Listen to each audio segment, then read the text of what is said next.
Alright, number 1, a rectangular field is to be bounded by a fence on 3 sides and by a straight stream on the 4th side.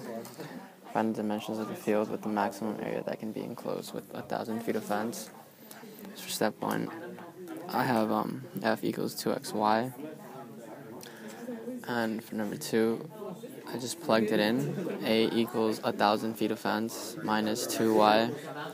This y, and then you have an extra y on the outside. You multiply that, and then you're going to get 1,000y minus 2y squared. Number 2, I just got lost. Number 3, I have no idea how to do. For a sheet of cardboard 12 by 12 inches is used to make an open box by cutting squares of equal size from the 4 corners and folding up the sides. What size squares should be cut to obtain a box with the largest possible volume. Step 1, I use the formula volume, which is L times W times H, which is length times width times height.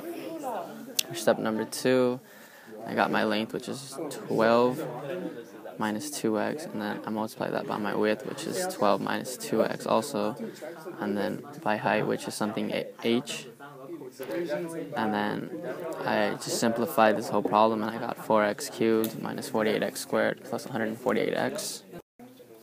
Number 5, an open box is to be made from a 3-foot by 8-foot rectangular piece of sheet metal by cutting out squares of equal size from the 4 corners again and bending up the sides. Find the maximum volume the box can have. So for step 1, again, I used volume, which is length times width times height. For my length, I used 8 minus 2x. For my width, I used 3 minus 2x. And then some height, which is x. Again, simplifying all this together, I get 4x cubed minus 22x squared plus 24x. You want to make an aluminum cylindrical can that holds 100 cubic inches of liquid. It is closed on top and bottom.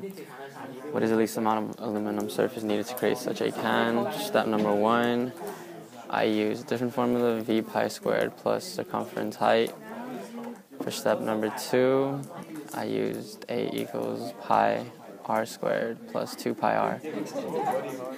100 times over pi r squared. Pi r cancels out with pi r, with 2 pi r, and 2 cancels out with 100, so you get 50. Simplify it, you get a equals pi r squared plus 50r.